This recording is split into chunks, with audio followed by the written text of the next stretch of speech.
tryna take it down, place for you just scoring minds, best of bar.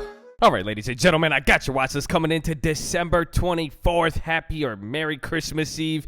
But there is only one stock you could trade tomorrow. So what I mean by that, it's pretty simple. There's going to be pretty much nothing tomorrow. We've seen it already even today. You kind of saw how it played out, the range that we're in. There's really only going to be one good trade to make. So we even have a few companies we're going to watch. We still made some plays today. Now, this doesn't mean after Christmas, there's not going to be big moves. I actually think we're actually going to get a lot. We still have all that repo stuff.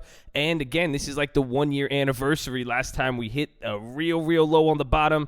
Trump said, buy the dip. The Fed came in, Mnuchin, and it was amazing. It was glorious. It burned a lot of shorts. I think I actually lost a lot of money, actually. So I don't know why I'm so excited. But either way, it's going to be fun. So I'm going to go over that trade with you guys. I'm going to show you that. I'm going to talk about the trades that we made today. And I'll even show you the trade strategy behind today. It was another ghetto spread. We got another free play. So that's kind of a really good thing because we've been kind of building these up for this week. So we'll see what happens. And just overall explain that. And there's really a few companies and one general thesis we're going to be looking out for tomorrow. So let us get into it. But before we do that, though, make sure you guys are subscribed. Make sure you drop your thumbs up on the video. And if you don't know, we are live Monday through Friday, 30 minutes before open. It's the first link in the description, and it is pinned in the comments. And also, please go to the description and check out our new channels. We got TTF Real Estate, music, cars, all that. But I need y'all to subscribe to that. I think I might even go live on one of those tomorrow instead. Christmas Eve and all that. But we are still going to be live tomorrow morning. So tomorrow is also a half day. So the market is going to close around 10 a.m. Pacific, 1 p.m. Eastern. So keep that in mind, and that's even what makes sense with this trade. So now, what is the only stock you could trade tomorrow? It's very simple, the S&P 500, the SPY. Sounds weird, but really, I'm not going to expect too many moves. We're still going to be there. We're the same people who will still sit there for 5 minutes on Friday right before seeing what we could find. So sniping, baby, the Colt. But there's actually, I think it's a pretty cool trade. I don't want to know if I'll call it free money. I think that could maybe misrepresent it in a too positive way. But the trade is going to be December 24th. It expires tomorrow. Selling one of these daily credit spreads. I mean, you could even do an iron condor.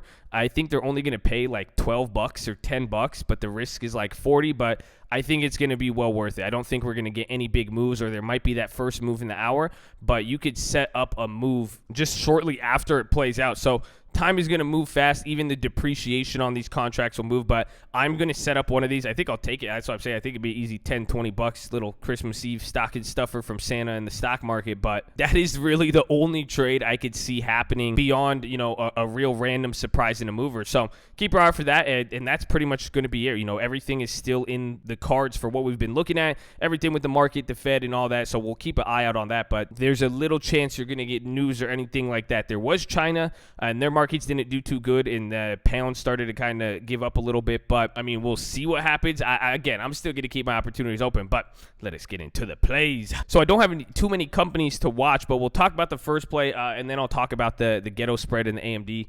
The first play we made today was the Intel, so I brought this up on the watch list yesterday, and what we ended up doing was we got the January 17th like I wanted in the beginning there, but if you could kind of notice the difference here, yesterday when I showed you this, they were $2.50 apart.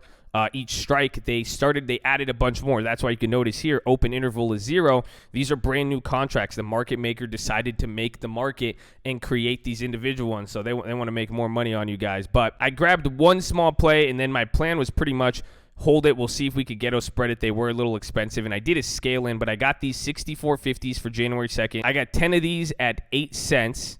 So they went up to 9 cents, and then they came back. They're at least holding the value, but the plan on this one started to move, but anything below was kind of a liquid. But the plan would be to ghetto spread it like I'm about to show you here with the AMD. But I wanted to scale in it because we could get closer to the money too, or I could turn this to a spread at any time. So I got $80 worth. I bought 10 of them, and that's going to be the first one. I like this play. I'm probably going to put a lot more in. Maybe a few $100s on this trade. I just want to see how it plays out. So I'm going to keep my eye on it. But again, depending how this first $80 out goes, we're going to be able to finesse and maneuver from there. So that is the first play that we made. And then the next play was a VMware. So there was a company today, it was like SecureWorks, SCXW or something like that. But they are owned by Dell, and they got a buyout offer, or there was a rumor that they were going to sell the full company. Pretty much Dell would profit off that. Dell became public through the stock market again through their stake in VMware not too long ago, so I figured VMware would be the play. The contract on the SecureWorks was insane. So I grabbed a VMware again, January. I spent a little bit amount of money. It's a lot further than expected. It's about 2 or 3 standard deviations, but we got these 170s at 20 cents. And again, same logic. You know, if I was playing this as a sympathy play, and then if it popped up, we could ghetto spread it. But I would have rather played this instead of actually playing the direct $17 stock that had a lot of IV. You would have paid $25 for the SecureWorks, and then it had all that IV, and that would have been a 50% move on the stock. This is actually 170, kind of back to the post earnings move. So it's held up, and again, I think it gives you time, and if there's any positivity and then throw in that deal, I think it'll be good. But that's the second play we made today.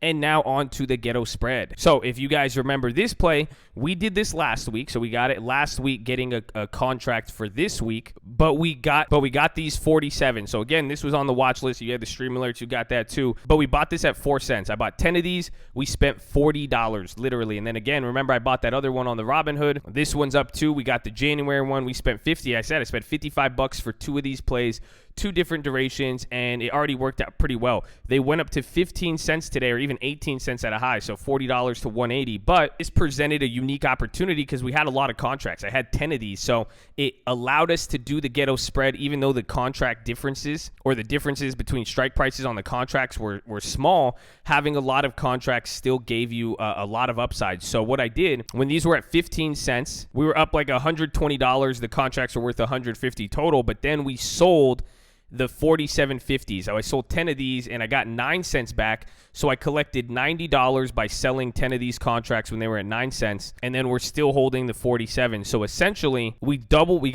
secured over 100% gain. And now, even though this is only a 50-cent difference between the contract prices, since we had 10 contracts, that's a $50 per contract times 10. That's a $500 max gain. So this ghetto spread allowed us, now we have $500 on the upside because, again, this is a weekly. That's why I wanted to do it, and it's a short week. So we still have the $500 upside, but now we got to bring all of our money back, and that's including even that $15 play we got on the Robinhood, and that one's up too. So it was an awesome play. We hit it. It was up like 300%, and we got to, or 400 or 500%. We got to take advantage of it. But now the key I discussed was really understanding the ghetto spread. So I really want you guys to pay attention here, because the logic I said is understanding what you want to do, because you could have even sold the 48s. You could have even done the 49s. And this is where you understand both how the ghetto spread is used, but also the versatility and how you need to apply it for your own strategy. So the concept I said is that, even though the ghetto spread reduces risk and allows you to get into play, that's the whole reason for it.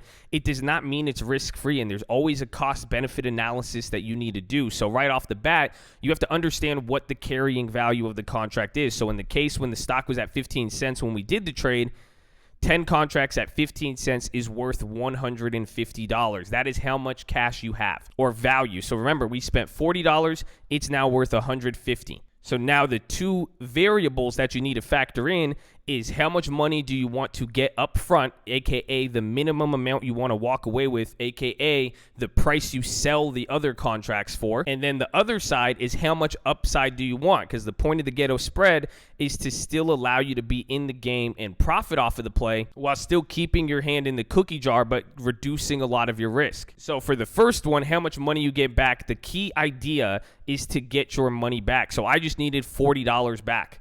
That's what I spent. So pretty much there was 2 options now. And the option that I did, I sold these 47s when they were at 9 cents. I got back $90. So by selling these at 9 cents for 10, I won't walk away with less than 90. It's pretty much over 100% return on the initial investment. That's a good minimum to walk away with. And then on the back end, since it was a 50-cent difference on 10 contracts, the beauty of that is it still allowed us to have a $500 max gain. So, so the rationale for me, it made a lot of sense. I could still get $500 on the upside. I'm walking away with enough money to pay both plays and still have a percentage gain. That's awesome.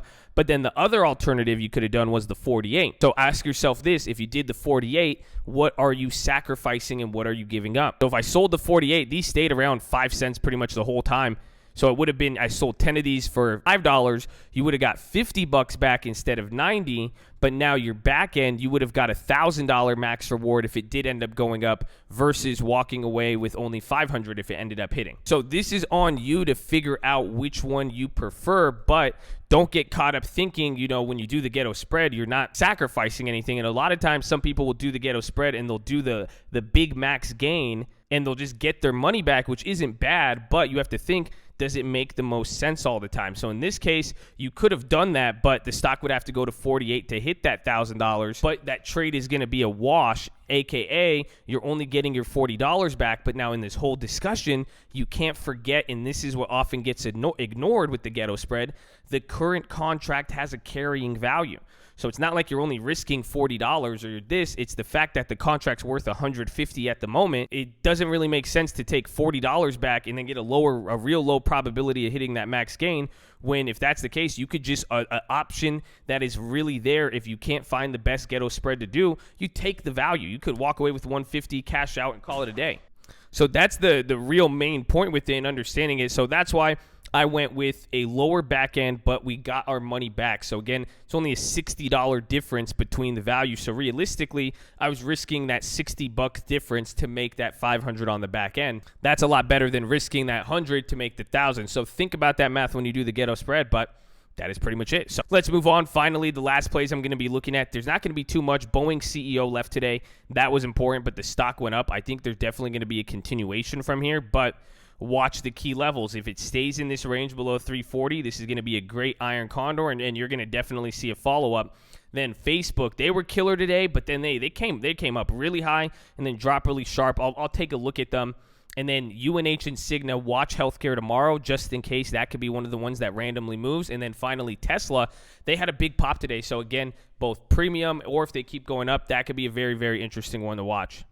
There's that. And then finally, the final concept I want you guys to see coming into tomorrow is get ready, because a lot of stocks are going to have their ex-dividend. So now as we hit, one of those is going to be Altria. Right after some of these stocks reach ex-dividend and people can't get the dividend anymore, you'll see volume kind of go away and the stocks might even sell off. But you're also getting that Fed repo stuff. So watch how that plays out and watch those rotations. And then lastly, we saw McDonald's come down today, which was kind of interesting. And you can kind of see the chart now. They're breaking that trend, still staying in here. Again, if they drop, that could be a big play. But also with spreads, I want to see the prices tomorrow. That could be good. And then also, same thing with Home Depot. So that could start giving us a whole nother week to play Home Depot and McDonald's, which would be good. And then finally, keep that close eye on Amazon, like I said. But that is your watch list, ladies and gentlemen. Make sure you're hydrated, healthy, ready to go. Make sure you guys are subscribed. Make sure we see you in the morning. Have a wonderful holiday.